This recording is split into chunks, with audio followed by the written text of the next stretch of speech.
ನಮಸ್ತೆ ಪ್ರಶಾಂತ್ ಸರ್. ನಮಸ್ತೆ. ಪೀಸ್ ಗೀತಾ ಈ ಪುಸ್ತಕ ಮಾನವ ಜೀವನ ಚಕ್ರದ ಮೇಲೆ ಆಧರಿಸಿದೆ. ಇದರ ವಿಶ್ಲೇಷಣೆ ಈ ಪುಸ್ತಕದಲ್ಲಿ ನೀವು ಮಾಡಿದ್ದೀರಿ. ಈ ಪುಸ್ತಕದ ಬಗ್ಗೆ ನೀವು ಏನು ಹೇಳುತ್ತೀರಿ? ಈಗ ನಾವು ಮಾನವ ಜನ್ಮದಲ್ಲಿ ಈ ಲೋಕದಲ್ಲಿ ವಾಸಿಸುತ್ತಿದ್ದೀವಿ. ಇದನ್ನು ಪೃಥ್ವಿಲೋಕ ಎಂದು ಕರೆಯಲಾಗುತ್ತದೆ. ಇಲ್ಲಿ ನಾವು ಎಲ್ಲಿದ್ದೀವಿ? ಬ್ರಹ್ಮಾಂಡದಲ್ಲಿ ಎಲ್ಲಿದ್ದೀವಿ? ನಮ್ಮ ಜೀವನದ ಉದ್ದೇಶ ಏನು? ನಾವು ಏನು ಮಾಡಬೇಕು? ನಮ್ಮ ಶರೀರದ ಜೊತೆ ಹೇಗೆ ಬದುಕಬೇಕು? ಇಲ್ಲಿ ಬದುಕುವ ಅರ್ಥವೇನು? ನಮ್ಮ ಮಾನವ ಜನ್ಮದ ಮುಖ್ಯ ಗುರಿ, ಉದ್ದೇಶ ಏನು? ಇದನ್ನ ನಾವು ಈ ಪುಸ್ತಕದಲ್ಲಿ ಜನರಿಗೆ ವಿವರಿಸಲು ಪ್ರಯತ್ನಿಸಿದ್ದೀನಿ. ಅದು ಕೂಡ ಮೊದಲಿನಿಂದ. ಸಣ್ಣ ಹುಡುಗರು, 10 ವರ್ಷದ ಹುಡುಗರು ಕೂಡ ಅದನ್ನು ಅರ್ಥ ಮಾಡಿಕೊಳ್ಳುವ ಹಾಗೆ ಇದೆ. ಇದು ದೊಡ್ಡವರಿಗೆ ಮಾತ್ರ ಅರ್ಥ ಆಗುತ್ತೆ ಅಂತ ಅಲ್ಲ, ಸರಳವಾಗಿ ಇದೆ. ಸಣ್ಣವರಿಗೂ ಅರ್ಥ ಆಗುವ ಹಾಗೆ ವಿವರಿಸಿದ್ದೀನಿ. ಮನುಷ್ಯನು ಹೆಚ್ಚಿನದನ್ನು ಪಡೆಯುವ ದುರಾಸೆಯಿಂದ ಸಂತೋಷ ಮತ್ತು ದುಃಖದ ನಡುವಿನ ವ್ಯತ್ಯಾಸವನ್ನು ಮರೆಯುತ್ತಿದ್ದಾನೆ. ಇದರ ಬಗ್ಗೆ ನೀವು ಏನು ಹೇಳುತ್ತೀರಿ?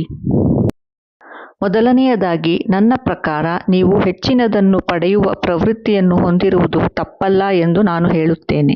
ಈಗ ಯಾರಾದರೂ ನೋವಿನಿಂದ ಬಳಲುತ್ತಿರುವ ಪರಿಸ್ಥಿತಿಯಲ್ಲಿದ್ದರೆ ಅವರ ಇಚ್ಛೆ ಏನೆಂದರೆ, ನಾನು ಇದರಿಂದ ಹೊರಬರಬೇಕು ಮತ್ತು ನನ್ನ ನೋವು ಕೊನೆಗೊಳ್ಳಬೇಕು. ಆದ್ದರಿಂದ ಇದು ಕೆಟ್ಟದ್ದಲ್ಲ. ಯಾರಾದರೂ ತಮ್ಮ ನೋವು ಕೊನೆಗೊಳ್ಳಬೇಕೆಂದು ಬಯಸಿದರೆ ಅದು ಒಳ್ಳೆಯದು. ಆದ್ದರಿಂದ ನಿಮ್ಮ ಪರಿಸ್ಥಿತಿಯನ್ನು ಸುಧಾರಿಸಲು ಬಯಸುವುದು ಪ್ರತಿಯೊಂದು ಜೀವಿಯಲ್ಲಿಯೂ ಬಹಳ ನೈಸರ್ಗಿಕ ಪ್ರವೃತ್ತಿ. ನಾವು ಅದರ ವಿರುದ್ಧ ಹೋಗಬಾರದು. ಇತ್ತೀಚಿನ ದಿನದಲ್ಲಿ ಇದು ಅಜ್ಞಾನದ ಸಮಸ್ಯೆ. ಜನರಿಗೆ ಯಾವುದರಿಂದ ಉತ್ತಮವಾಗುತ್ತಾರೆ ಎಂದು ತಿಳಿದಿಲ್ಲ. ಈಗ ಜನರು ನಮಗೆ ಹೆಚ್ಚು ಹಣ ಸಿಕ್ಕರೆ ನಾವು ಉತ್ತಮವಾಗುತ್ತೇವೆ ಎಂದು ಭಾವಿಸುತ್ತಾರೆ. ಇದು ಇಂದಿನ ಜನರ ಸಾಮಾನ್ಯ ಮನಸ್ಥಿತಿ. ಅವರ ಬಳಿ ಹಣವಿದ್ದರೆ ಅವರಿಗೆ ಹೆಚ್ಚು ಸಿಗುತ್ತದೆ. ಆದರೆ ನೋಡಿ, ಯಾರಿಗಾದರೂ ಹೆಚ್ಚು ಹಣ ಸಿಕ್ಕರೆ, ಮೊದಲು ಹಳ್ಳಿಯಲ್ಲಿ ಕಬ್ಬಿನ ರಸ ಕುಡಿಯುತ್ತಿರುವವನು ಹೆಚ್ಚು ಹಣ ಸಿಕ್ಕ ತಕ್ಷಣ ಪೆಪ್ಸಿ, ಸ್ಪ್ರೈಟ್ ಮತ್ತು ಈ ಎಲ್ಲ ಪಾನೀಯಗಳನ್ನು ಕುಡಿಯುತ್ತಾನೆ. ಇದರಿಂದ ಅವನು ತನಗೆ ತಾನೇ ಕೆಟ್ಟದ್ದನ್ನು ಮಾಡಿಕೊಳ್ಳುತ್ತಾನೆ. ಅವನು ಉತ್ತಮವಾಗುವುದಿಲ್ಲ. ಹಾಗಾಗಿ ವಿಷಯವೇನೆಂದರೆ, ಅದು ನಿಮ್ಮ ಬುದ್ಧಿವಂತಿಕೆಯ ಬಗ್ಗೆ, ಅದು ನಿಮ್ಮ ಬುದ್ಧಿಶಕ್ತಿಯ ಬಗ್ಗೆ. ನಿಮಗೆ ಅದು ಇದು ಇದೆಯೋ ಇಲ್ಲವೋ ಎಂಬುದರ ಬಗ್ಗೆ ಅಲ್ಲ. ಇದು ನಿಮ್ಮ ಬುದ್ಧಿಶಕ್ತಿಯ ಬಗ್ಗೆ. ಹಣದಿಂದ ಸಮಸ್ಯೆಗಳು ಹೆಚ್ಚಾಗುತ್ತವೆ, ಕಡಿಮೆಯಾಗುವುದಿಲ್ಲ. ಜನರು ಇದನ್ನು ಅರ್ಥ ಮಾಡಿಕೊಂಡಾಗ ಸ್ವಯಂಚಾಲಿತವಾಗಿ ಬದಲಾಗುತ್ತಾರೆ. ಜನರು ಏನು ಬಯಸುತ್ತಾರೆ? ಜನರು ಸಂತೋಷವನ್ನು ಬಯಸುತ್ತಾರೆ. ಯಾರಾದರೂ ಏನನ್ನಾದರೂ ಮಾಡಿದರೆ ಅವರು ಅದನ್ನು ಸಂತೋಷಕ್ಕಾಗಿ ಮಾಡುತ್ತಾರೆ. ಸಂತೋಷ ಪ್ರಕೃತಿಯೊಂದಿಗೆ ಸಂಪರ್ಕ ಸಾಧಿಸುವುದು, ಸರಿಯಾದ ಆಹಾರ ಸೇವಿಸುವುದು, ಸರಿಯಾದ ನಡವಳಿಕೆ, ಸರಿಯಾದ ದೇಹದ ಭಂಗಿ, ಸರಿಯಾದ ರೀತಿಯಲ್ಲಿ ಇರುವುದು. ನಿಮ್ಮ ಮಾನವ ದೇಹವನ್ನು ನೀವು ಹೇಗೆ ಇಟ್ಟುಕೊಳ್ಳಬೇಕು ಎಂಬುದರಲ್ಲಿ ಇದೆ ಎಂದು ಅವರಿಗೆ ತಿಳಿದಾಗ ನೀವು ಸ್ವಯಂಚಾಲಿತವಾಗಿ ಆ ಕಡೆ ಹೋಗುತ್ತೀರಿ. ಏಕೆಂದರೆ ಅಂತಿಮವಾಗಿ ಜನರು ಏನೇ ಮಾಡಿದರೂ ಈ ದುರಾಸೆಯೂ ಸಹ ಅದು ಸಂತೋಷಕ್ಕಾಗಿಯೇ. ಈ ಸಂತೋಷ ವಿಕಸನದಿಂದ ಬರುತ್ತದೆ. ನೀವು ನಿಮ್ಮ ಸ್ಥಿತಿಗಿಂತ ಮೇಲೇರುತ್ತಿರುವಾಗ ಯಾವಾಗಲೂ ಸಂತೋಷವಾಗಿರುತ್ತೀರಾ. ಏಕೆಂದರೆ ನಾನು ಮೇಲೇರುತ್ತಿದ್ದೇನೆ ಎಂದು ತಿಳಿದಾಗ ಅವರು ಯಾವಾಗಲೂ ಸಂತೋಷವಾಗಿರುತ್ತಾರೆ. ಆದ್ದರಿಂದ ಅದು ನನ್ನ ಪ್ರಕಾರ ಅತ್ಯಂತ ಮುಖ್ಯವಾದ ವಿಷಯ. ನಿಮ್ಮ ಪುಸ್ತಕ ಪೀಸ್ ಗೀತಾ ಬಗ್ಗೆ ನೀವು ಏನು ಹೇಳುತ್ತೀರಿ? ನಾನು ಅದರ ಬಗ್ಗೆ ಹೇಳುವುದೇನೆಂದರೆ, ಇದು ತುಂಬಾ ಸರಳವಾದ ಪುಸ್ತಕ. ಯಾರೇ ಆದರೂ ಇದನ್ನು ಓದಬಹುದು. ಜನರು ಇದನ್ನು ಒಮ್ಮೆ ಓದಿದರೆ ಪ್ರಪಂಚದ ಬಗ್ಗೆ ಅವರ ದೃಷ್ಟಿಕೋನ, ಅವರ ಮನಸ್ಥಿತಿ ಸಂಪೂರ್ಣವಾಗಿ ಬದಲಾಗುತ್ತದೆ. ಬರೀ ಈ ಪುಸ್ತಕವನ್ನು ಓದುವುದರಿಂದಲೇ ಅವರು ಅದನ್ನು ಸರಿಯಾಗಿ ಓದಿದರೆ ಜಗತ್ತನ್ನು ನೋಡುವ ಅವರ ಕಣ್ಣುಗಳು ಬದಲಾಗುತ್ತದೆ ಮತ್ತು ಇದರಿಂದ ಅವರು ಪಡೆಯುವ ದೃಷ್ಟಿಕೋನವು ಅವರಿಗೆ ಪ್ರಯೋಜನವನ್ನೇ ನೀಡುತ್ತದೆ ಹೊರತು ಯಾವುದೇ ನಷ್ಟವಿಲ್ಲ. ಈ ಪುಸ್ತಕ ಬರೆಯಲು ನಿಮಗೆ ಸ್ಫೂರ್ತಿ ಏನು? ಇದರ ಬಗ್ಗೆ ನೀವು ಏನು ಹೇಳುತ್ತೀರಿ? ಈ ಪುಸ್ತಕ ಬರೆಯುವಂಥದ್ದಲ್ಲ. ಪುಸ್ತಕದಲ್ಲಿ ಉಲ್ಲೇಖಿಸಿರುವ ಈ ಎಲ್ಲ ವಿಷಯಗಳನ್ನು ನಾನು ಮಾತನಾಡಿದ್ದೀನಿ. ಉದಾಹರಣೆಗೆ, ನಾನು ನಿಮ್ಮೊಂದಿಗೆ ಮಾತನಾಡುತ್ತಿದ್ದೇನೆ. ಯಾರೊಂದಿಗಾದರೂ ಮಾತನಾಡುವಾಗಲೆಲ್ಲ ನಾನು ನನ್ನ ಬಾಯಿಂದ ಏನನ್ನಾದರೂ ಮಾತನಾಡುತ್ತೇನೆ. ನೀವು ಕೆಲವು ಪ್ರಶ್ನೆಗಳನ್ನು ಕೇಳಿದ್ದೀರಿ ಮತ್ತು ನಾನು ಉತ್ತರಿಸಿದ್ದೇನೆ. ಉತ್ತರದಿಂದ ಹೊರಬರುವ ಅಂಶಗಳನ್ನು ನಾನು ಮೊದಲು ಮಾತನಾಡಿದ್ದೀನಿ, ನಂತರ ಸ್ವಯಂಚಾಲಿತವಾಗಿ ಬರೆಯಲ್ಪಟ್ಟಿವೆ. ಈ ಪುಸ್ತಕವನ್ನು ಪುಸ್ತಕ ಮಾಡುವ ಉದ್ದೇಶದಿಂದ ರಚಿಸಲಾಗಿಲ್ಲ, ಇದನ್ನು ಮಾತನಾಡುವ ಮೂಲಕ ರಚಿಸಲಾಗಿದೆ. ಏಕೆಂದರೆ ನಮ್ಮ ವೇದಿಕ್ ವ್ಯವಸ್ಥೆ ಶ್ರುತಿ ಮತ್ತು ಸ್ಮೃತಿಯ ಬಗ್ಗೆ, ಕೇಳುವುದು ಮತ್ತು ಮಾತನಾಡುವುದು. ಪುರಾತನ ಕಾಲದಲ್ಲಿ ಪುಸ್ತಕಗಳು ಇರಲಿಲ್ಲ, ಏಕೆಂದರೆ ನೀವು ಕೇಳಿದಾಗ, ಶ್ರವಣ ಮಾಡಿದಾಗ ನೀವು ಅದನ್ನು ನಿಮ್ಮ ಜೀವನದಲ್ಲಿ ಅಳವಡಿಸಿಕೊಳ್ಳುತ್ತೀರಾ. ಅದೇ ನಿಜವಾದ ಜ್ಞಾನ.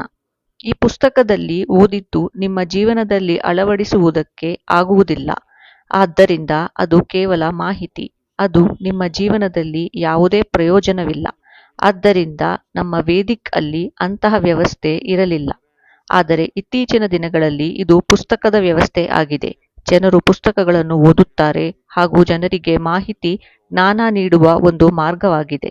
ಅದಕ್ಕಾಗಿಯೇ ನಾನು ಇದನ್ನು ಪುಸ್ತಕ ರೂಪದಲ್ಲಿ ಬಿಡುಗಡೆ ಮಾಡಿದ್ದೀನಿ. ಈ ಪುಸ್ತಕ ಮೂಲತಃ ಕಳೆದ 15 ವರ್ಷಗಳಲ್ಲಿ ನಾನು ಮಾತನಾಡಿದ ವಿಷಯಗಳ ಸಾರಾಂಶ. ಈ ಪುಸ್ತಕದಲ್ಲಿ ನೀವು ಉಲ್ಲೇಖಿಸಿರುವ ವೇದಿಕ್ ತತ್ವ, ಅದರ ಸಾರ ಸತ್ಯವನ್ನು ಆಧರಿಸಿದೆ. ಈ ತತ್ವದ ಬಗ್ಗೆ ನೀವು ಏನು ಹೇಳುತ್ತೀರಿ? ಈ ತತ್ವ ಪ್ರಕೃತಿಯಲ್ಲಿದೆ, ಅದರಲ್ಲಿ ನಿಹಿತವಾಗಿದೆ. ಅದು ನಮ್ಮ ಸುತ್ತಲಿನ 4 ದಿಕ್ಕುಗಳಲ್ಲಿಯೂ ಇದೆ. ನೀವು ಪ್ರಕೃತಿಯೊಂದಿಗೆ ಸಂಪರ್ಕ ಸಾಧಿಸಿದರೆ ಆ ಸತ್ಯ ನಿಮಗೆ ಬರಲು ಪ್ರಾರಂಭಿಸುತ್ತದೆ. ನಾನು ಜನರಿಗೆ ಹೇಳುವಂತೆ, ಇತ್ತೀಚಿನ ದಿನಗಳಲ್ಲಿ ಜನರು 10 ನಿಮಿಷ ಕೂಡ ನೆಲದ ಮೇಲೆ ತಮ್ಮ ಪಾದಗಳನ್ನು ಇಡುವುದಿಲ್ಲ. ಎಲ್ಲರೂ ಶೂಗಳನ್ನು ಧರಿಸುತ್ತಾರೆ. ದೇಹಕ್ಕೆ ಯಾವುದೇ ಗ್ರೌಂಡಿಂಗ್ ಇಲ್ಲ. ನಮ್ಮ ದೇಹ ಒಂದು ವಿದ್ಯುತ್ ಉಪಕರಣ. ಪ್ರತಿಯೊಂದು ವಿದ್ಯುತ್ ಉಪಕರಣಕ್ಕೂ ಗ್ರೌಂಡಿಂಗ್ ವೈರ್ ಇರುತ್ತದೆ. ನಮ್ಮ ದೇಹ ಕೂಡ ಗ್ರೌಂಡಿಂಗ್ ಹೊಂದಿರಬೇಕು. ಆದರೆ ಇತ್ತೀಚಿನ ದಿನಗಳಲ್ಲಿ ಯಾರೂ ನೆಲವನ್ನು ಮುಟ್ಟುತ್ತಿಲ್ಲ. ಆದ್ದರಿಂದ ಎಲ್ಲರೂ ವಿದ್ಯುತ್ ಶಾರ್ಟ್ ಸರ್ಕ್ಯೂಟ್ಗೆ ಒಳಗಾಗಿದ್ದಾರೆ. ಮಾನಸಿಕವಾಗಿ ಶಾರ್ಟ್ ಸರ್ಕ್ಯೂಟ್ಗೆ ಒಳಗಾಗಿದ್ದಾರೆ. ಎಲ್ಲ ರೀತಿಯಲ್ಲೂ ಶಾರ್ಟ್ ಸರ್ಕ್ಯೂಟ್ಗೆ ಒಳಗಾಗಿದ್ದಾರೆ. ಆದ್ದರಿಂದ ಯಾವುದೇ ಮೂಲಭೂತ ಸಂಪರ್ಕವಿಲ್ಲ. ಆದ್ದರಿಂದ ನಾವು ಆ ಮೂಲಭೂತ ಕ್ರಮಗಳನ್ನು ತೆಗೆದುಕೊಳ್ಳಬೇಕಾಗುತ್ತದೆ. ಅದಾದ ನಂತರ ಈ ಇಡೀ ಸೃಷ್ಟಿಯ ನಿಜವಾದ ಸತ್ಯವೇನು, ನಾವು ಎಲ್ಲಿ ವಾಸಿಸುತ್ತಿದ್ದೇವೆ, ಇದರ ಸತ್ಯ ಏನೆಂದು ತಿಳಿದುಕೊಳ್ಳಲು ಜನರು ಪ್ರಾರಂಭಿಸುತ್ತಾರೆ. ಈಗ ಅದರ ಕಡೆಗೆ ಸಣ್ಣ ಸಣ್ಣ ಹೆಜ್ಜೆ ಇಡಬೇಕಾಗುತ್ತದೆ. ನೀವು ಒಂದೇ ಬಾರಿಗೆ ಸತ್ಯಕ್ಕೆ ಬರಲು ಸಾಧ್ಯವಾಗುವುದಿಲ್ಲ. ಈ ಪುಸ್ತಕವು ಒಂದು ದೊಡ್ಡ ಹೆಜ್ಜೆ ಸತ್ಯ ತಿಳಿಯಲು. ನಾನು ಈ ಪುಸ್ತಕವನ್ನು ಬರೆದಿರುವುದು ಜನರು ಓದಲಿ ಎಂದು. ಅವರು ಅದನ್ನು ಬಾಯಿಂದ ಓದಬೇಕು, ಮನಸ್ಸಿನಿಂದ ಅಲ್ಲ. ಈ ಪುಸ್ತಕದಲ್ಲಿ ಏನೇ ಬರೆದಿದ್ದರೂ ನೀವು ಅದನ್ನು ಬಾಯಿಯ ಮಧ್ಯದಿಂದ ಹೇಳಬೇಕು. ಆದ್ದರಿಂದ ನೀವು ಅದನ್ನು ಬಾಯಿಯ ಮಧ್ಯದಿಂದ ಹೇಳಲು ಅಭ್ಯಾಸ ಮಾಡಬೇಕು. ಇಂಗ್ಲಿಷ್ನಲ್ಲಿ ಮೆಡಿಟೇಷನ್ ಎಂಬ ಪದ ಮೆಡಿಟೇಷನ್. ಮೆಡಿ ಎಂಬ ಪದವು ಸಂಸ್ಕೃತದ ಮಧ್ಯದಿಂದ ಬಂದಿದೆ. ಲ್ಯಾಟಿನ್ನಲ್ಲಿ ಮೀಡಿಯನ್ ಮತ್ತು ನಂತರ ಮೆಡಿ. ಹಾಗಾದರೆ ಮಧ್ಯದ ಅರ್ಥವೇನು? ಸೆಂಟರ್, ಕೇಂದ್ರ. ಹಾಗಾಗಿ ನೀವು ನಿಮ್ಮ ದೇಹವನ್ನು ಕೇಂದ್ರದಲ್ಲಿ ಇಟ್ಟುಕೊಂಡು ಕೇಂದ್ರದಿಂದ ಮಾತನಾಡಿದರೆ ನೀವು ಯಾವಾಗಲೂ ಮೆಡಿಟೇಷನ್ ಮಾಡುತ್ತಿದ್ದೀರಿ. ಇದು ನಮ್ಮ ವೇದಿಕ್ ಜ್ಞಾನ. ಈಗ ಅದು ಭ್ರಷ್ಟಗೊಂಡಿದೆ. ಈಗ ಇದು ಯಾರಿಗೂ ತಿಳಿದಿಲ್ಲ. ಸಾವಿರಾರು ಮೆಡಿಟೇಷನ್ ಸಂಸ್ಥೆ ತೆರೆದಿವೆ, ಆದರೆ ಜನರಿಗೆ ಈ ಮೂಲಭೂತ ವ್ಯಾಖ್ಯಾನ ತಿಳಿದಿಲ್ಲ. ಹಾಗಾಗಿ ನಾನು ಈ ಪುಸ್ತಕದಲ್ಲಿ ಈ ಎಲ್ಲ ವಿಷಯಗಳನ್ನು ಬಹಿರಂಗಪಡಿಸಿದ್ದೇನೆ, ಜನರು ಈ ಎಲ್ಲ ಮೂಲಭೂತ ವಿಷಯಗಳನ್ನು ತಿಳಿಯಲಿ ಎಂದು. ಈ ಎಲ್ಲ ತಪ್ಪು ವಿಷಯಗಳು ಹರಡಿವೆ. ಜನರು ಮೆಡಿಟೇಷನ್ ಹೆಸರಿನಲ್ಲಿ ತಮ್ಮ ವ್ಯಾಪಾರ ಅಂಗಡಿ ತೆರೆದಿದ್ದಾರೆ.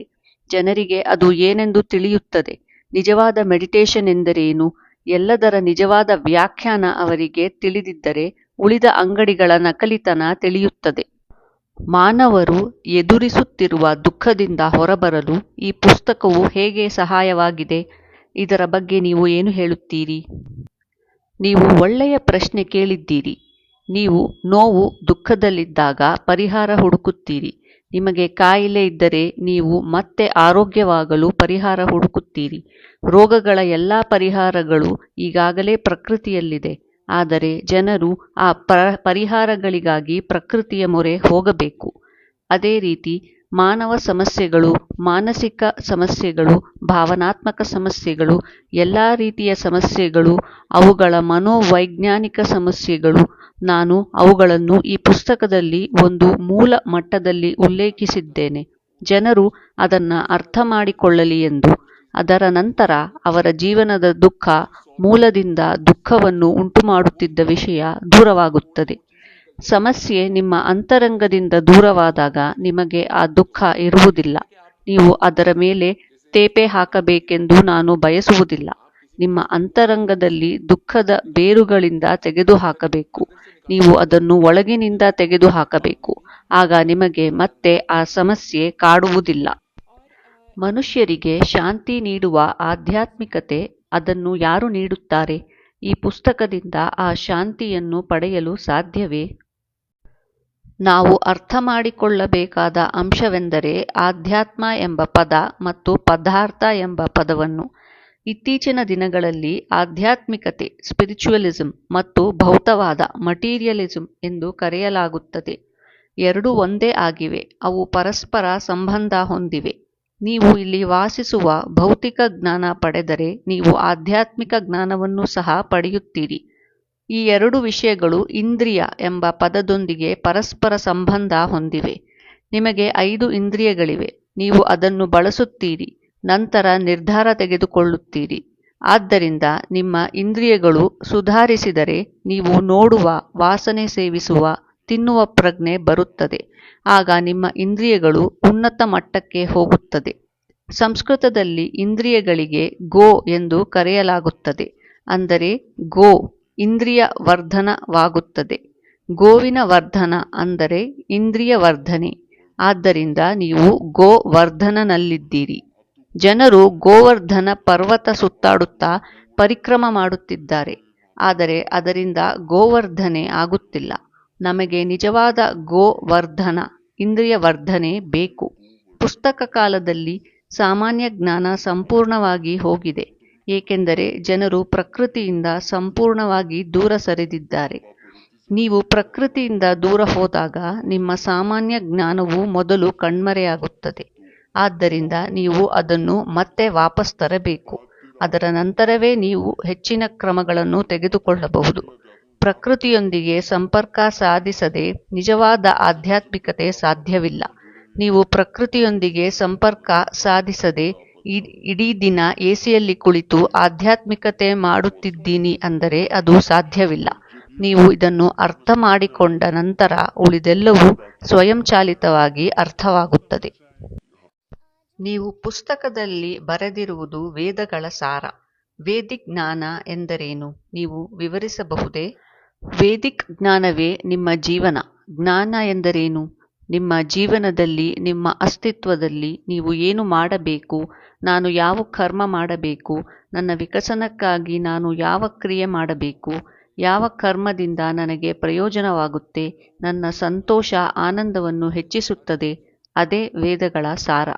ಪ್ರತಿಯೊಂದು ಜೀವಿಯು ತನ್ನ ಕರ್ಮಕ್ರಿಯೆಗಳಿಂದ ಎತ್ತರಕ್ಕೆ ಏರಬೇಕೆಂದು ಅವರು ಬಯಸುತ್ತಾರೆ. ಪ್ರತಿಯೊಂದು ಜೀವಿಯು ತನ್ನ ಕರ್ಮಗಳಿಂದ ಎತ್ತರಕ್ಕೆ ಏರಬೇಕು. ಅದೇ ಜ್ಞಾನ. ಇದಕ್ಕಿಂತ ಹೆಚ್ಚೇನೂ ಇಲ್ಲ. ಆದ್ದರಿಂದ ಇದು ಅತ್ಯಂತ ಮುಖ್ಯವಾದದ್ದು. ನಮ್ಮ ಋಷಿಮುನಿಗಳು ಇದನ್ನು ಸ್ವತಃ ಮಾಡುತ್ತಿದ್ದರು. ಜನರು ಅವರ ಮಾದರಿಯಿಂದ ಕಲಿಯಬೇಕು ಮತ್ತು ಅದನ್ನು ಸ್ವತಃ ಮಾಡಬೇಕು. ಅದು ಈ ಪುಸ್ತಕದ ಮೂಲ ತತ್ವ. ಈ ಪುಸ್ತಕದಲ್ಲಿ ನೀವು ಓಂಕಾರ ತತ್ವದ ಬಗ್ಗೆ ಮಾತನಾಡಿದ್ದೀರಿ. ಅದರ ಬಗ್ಗೆ ನೀವು ಏನು ಹೇಳುತ್ತೀರಿ? ಈ ಓಂಕಾರ ಚಿಹ್ನೆ, ಜನರು ಇದನ್ನು ಓಂ ಎಂದು ಕರೆಯಲು ಪ್ರಾರಂಭಿಸಿದ್ದಾರೆ. ಆದರೆ ಋಷಿಮುನಿಗಳ ಕಾಲದಲ್ಲಿ ಇದರ ಶಬ್ದ ಓಂ ಆಗಿರಲಿಲ್ಲ. ನಾನು ಇದರ ಪೂರ್ಣ ಶಬ್ದವನ್ನು ನೀಡಿದ್ದೆ. ಈಗ ನಾನು ನಿಮ್ಮ ವೀಕ್ಷಕರಿಗೆ ಓಂಕಾರದ ಶಬ್ದವನ್ನು ಒಮ್ಮೆ ತೋರಿಸಬಲ್ಲೆ.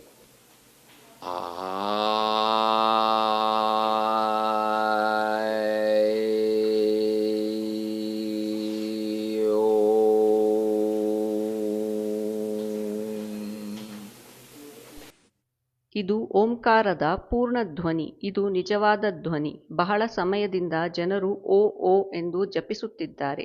ಅದು ಪೂರ್ಣ ಧ್ವನಿಯಲ್ಲ. ಜನರು ಧ್ವನಿಯ ಈ ಮೂಲಭೂತ ಅಂಶಗಳನ್ನು ಸ್ಪಷ್ಟವಾಗಿ ಅರ್ಥ ಮಾಡಿಕೊಳ್ಳಬೇಕು. ಇದು ಕಾಲಕ್ರಮೇಣ ತಿಳಿದು ಬರುತ್ತದೆ. ಅದರ ನಂತರ ಜನರು ಅರ್ಥ ಮಾಡಿಕೊಳ್ಳುತ್ತಾರೆ. ಅದು ಮೂಲ ಸೃಷ್ಟಿಯ ಶಬ್ದವಾಗಿದ್ದರೆ ಎಲ್ಲ ಸ್ವರಗಳು ಅದರಲ್ಲಿ ಬರಬೇಕು. ಒಂದೇ ಒಂದು ಓ ಏಕೆ ಬರುತ್ತದೆ? ಏಕೆಂದರೆ ಅ ಆ ಇ ಈ ಉ ಊ ಎ ಐ ಓ ಔ ಎಲ್ಲವೂ ಬರಬೇಕು. A E I O U ಎಲ್ಲವೂ ಅದರಿಂದ ಹೊರಬರಬೇಕು. ಅದು ಇಡೀ ಸೃಷ್ಟಿಯ ಮೂಲ ಶಬ್ದ. ಅದರಿಂದ ಕೇವಲ ಓ ಶಬ್ದ ಮಾತ್ರ ಹೊರಬರಲು ಹೇಗೆ ಸಾಧ್ಯ? ಅದರಲ್ಲಿ ಯಾವುದೇ ತರ್ಕವಿಲ್ಲ. ಈ ಮೂಲಭೂತ ತರ್ಕ ಸಾಮಾನ್ಯ ಜ್ಞಾನ. ಈ ಸಾಮಾನ್ಯ ಜ್ಞಾನ ಜನರಿಗೆ ಮರಳಿ ಬರುವುದು ಅವಶ್ಯಕ. ಹಾಗಾಗಿ ಈ ಧ್ವನಿ ಮುಖ್ಯ. ಆದರೆ ಜನರು ಈ ಧ್ವನಿಯನ್ನು ಮಾಡಲು ಪ್ರಾರಂಭಿಸಬೇಕು ಎಂದು ನಾನು ಹೇಳುವುದಿಲ್ಲ. ಜನರು ಮೂಲಭೂತ ವಿಷಯಗಳೊಂದಿಗೆ ಪ್ರಾರಂಭಿಸಬೇಕು ಎಂದು ನಾನು ಭಾವಿಸುತ್ತೇನೆ. ಕೇವಲ ಆ ಶಬ್ದ ಮಾಡುವುದು ಸಾಕು. ನೀವು ಬಾಯಿ ತೆರೆಯಬೇಕು, ಕೇಂದ್ರೀಕರಣ ಮಾಡಬೇಕು, ನಿಮ್ಮ ದವಡೆ ಸಡಲಗೊಳಿಸಿ ತೆರೆಯಬೇಕು. ಗುರುಕುಲ ಋಷಿಕುಲಗಳಲ್ಲಿ ಕಲಿಸಲಾಗುತ್ತಿದ್ದ ಈ ಎಲ್ಲ ವಿಷಯಗಳನ್ನು ಈಗ ಶಾಲೆಗಳಲ್ಲಿ ಕಲಿಸಲಾಗುತ್ತಿಲ್ಲ. ಸಂಸ್ಕೃತ ವೇದಿಕ್ ಕಾಲದಲ್ಲಿ ಹೌದು, ಆ ಕಾಲದಲ್ಲಿ ಅದನ್ನು ಕಲಿಸಲಾಗುತ್ತಿತ್ತು. ಇಂದಿನ ಶಾಲಾ ವ್ಯವಸ್ಥೆಯಲ್ಲಿ ಅದು ಇಲ್ಲ. ಆದ್ದರಿಂದ ಜನರಲ್ಲಿ ಸರಿಯಾದ ಉಚ್ಚಾರಣೆ ಡಿಕ್ಷನ್ ಇಲ್ಲ. ಸರಿಯಾದ ಉಚ್ಚಾರಣೆ ಇಲ್ಲದಿದ್ದಾಗ ಏನಾಗುತ್ತೆ? ಇಂಗ್ಲಿಷ್ನಲ್ಲಿ ಅದನ್ನು ಅಡಿಕ್ಷನ್ ಎಂದು ಹೇಳುತ್ತಾರೆ. ನಿಮ್ಮಲ್ಲಿ ಸರಿಯಾದ ಉಚ್ಚಾರಣೆ ಇಲ್ಲದಿದ್ದಾಗ ನಿಮ್ಮಲ್ಲಿ ಅಡಿಕ್ಷನ್ ವ್ಯಸನ ಚಟ ಇರುತ್ತದೆ. ಪ್ರಪಂಚಾದ್ಯಂತ ಜನರಲ್ಲಿ ವ್ಯಸನ ಚಟದ ಸಮಸ್ಯೆಗಳು ತುಂಬಾ ಇವೆ. ಏಕೆಂದರೆ ಜನರಲ್ಲಿ ಸರಿಯಾದ ಉಚ್ಚಾರಣೆ ಇಲ್ಲ. ಇವು ನಾನು ಪುಸ್ತಕದಲ್ಲಿ ನೀಡಿರುವ ಪ್ರಮುಖ ವಿಷಯಗಳು. ನಾನು ಹೇಳಿದ ಉಚ್ಚಾರಣೆ ಚಟ ವಿಷಯ ಅದು ಕೂಡ ಈ ಪುಸ್ತಕದಲ್ಲಿ ಇದೆ. ನಿಮ್ಮ ಪುಸ್ತಕದ ಹೆಸರಾದ ಪೀಸ್ ಗೀತಾ ಭಗವದ್ಗೀತೆಯನ್ನು ಆಧರಿಸಿದೆಯೇ? ಗೀತಾ ಎಂಬ ಪದ ಗೀತ್ ಎಂಬ ಪದದಿಂದ ಬಂದಿದೆ. ಗೀತ್ ಎಂದರೆ ಗಾನ, ಹಾಡು. ಹಾಗಾಗಿ ಕೃಷ್ಣ ಅರ್ಜುನನಿಗೆ ಏನು ಹೇಳಿದನೋ ಹಾಡಿನ ರೂಪದಲ್ಲಿ ಹೇಳಿದ್ದ. ಏಕೆಂದರೆ ಆ ಸಮಯದಲ್ಲಿ ಜನರು ಹಾಡಿನ ರೂಪದಲ್ಲಿ ಮಾತನಾಡುತ್ತಿದ್ದರು. ಪ್ರತಿಯೊಂದು ಸಂಭಾಷಣೆಯೂ ಒಂದು ರೀತಿಯ ಹಾಡಾಗಿತ್ತು. ಇತ್ತೀಚಿನ ದಿನಗಳಲ್ಲಿ ರ್ಯಾಪ್ ಇರುವಂತೆ. ಆ ಸಮಯದಲ್ಲಿ ಜನರು ಹಾಡಿನ ಶೈಲಿಯಲ್ಲಿ ಮಾತನಾಡುತ್ತಿದ್ದರು. ಭಗವದ್ಗೀತೆ ಆ ಸಮಯದಲ್ಲಿ ಹಾಡಿದ ಮಾತು. ಈ ಪುಸ್ತಕ ನನ್ನ ಇಂದಿನ ಮಾತು, ಇಂದಿನ ಜನರಿಗಾಗಿ, ಇಂದಿನ ಕಾಲಕ್ಕಾಗಿ. ಹಾಗಾಗಿ ಇದು ನನ್ನ ಹಾಡು, ಇಂದಿನ ಜನರಿಗಾಗಿ. ಆದ್ದರಿಂದ ಈ ನನ್ನ ಪುಸ್ತಕಕ್ಕೂ ಭಗವದ್ಗೀತೆಗೂ ನೇರ ಸಂಬಂಧವಿಲ್ಲ. ಆದರೆ ಅದೇ ಶುದ್ಧ ತತ್ವಗಳಿವೆ. ಉದಾಹರಣೆಗೆ ಕರ್ಮದ ಶುದ್ಧ ತತ್ವಗಳು. ಆ ಶುದ್ಧ ತತ್ವಗಳು ಯಾವಾಗಲೂ ಒಂದೇ ಆಗಿರುತ್ತವೆ. ಅವು ಕೋಟಿ ವರ್ಷಗಳ ಹಿಂದೆ ಹಾಗೆಯೇ ಇದ್ದವು, ಇಂದಿಗೂ ಹಾಗೆಯೇ ಇದೆ, ಕೋಟಿ ವರ್ಷಗಳ ನಂತರವೂ ಹಾಗೆಯೇ ಇರುತ್ತವೆ. ಆದರೆ ಇಂದಿನ ಪರಿಸ್ಥಿತಿಗೆ, ಇಂದಿನ ಜನರಿಗೆ ಈ ಪುಸ್ತಕ ಈ ಕಾಲದ ಧರ್ಮಗ್ರಂಥ ಎಂದು ಕರೆಯಲಾಗುತ್ತೆ. ಇದು ನನ್ನ ಹಾಡು ಅಷ್ಟೆ. ಅದಕ್ಕೂ ಇದಕ್ಕೂ ನೇರ ಸಂಬಂಧವಿಲ್ಲ. ಇದು ಭಗವದ್ಗೀತೆಯ ಅನುವಾದವಲ್ಲ. ಈ ಪುಸ್ತಕದ ಮುನ್ನುಡಿ ಏನು? ಇದರ ಮುನ್ನುಡಿ ಹೀಗಿದೆ. ನೀವು ನಿಮ್ಮ ಜೀವನವನ್ನು ಸುಧಾರಿಸಿಕೊಳ್ಳಲು ಬಯಸಿದರೆ, ನಿಮ್ಮನ್ನು ನೀವು ಉನ್ನತ ಸ್ಥಾನಕ್ಕೆ ಏರಿಸಿಕೊಳ್ಳಲು ಬಯಸಿದರೆ ನೀವು ಎಲ್ಲೋ ಪ್ರಾರಂಭಿಸಬೇಕು. ಈ ಪುಸ್ತಕ ಆ ಪ್ರಾರಂಭಿಕ ಹಂತ.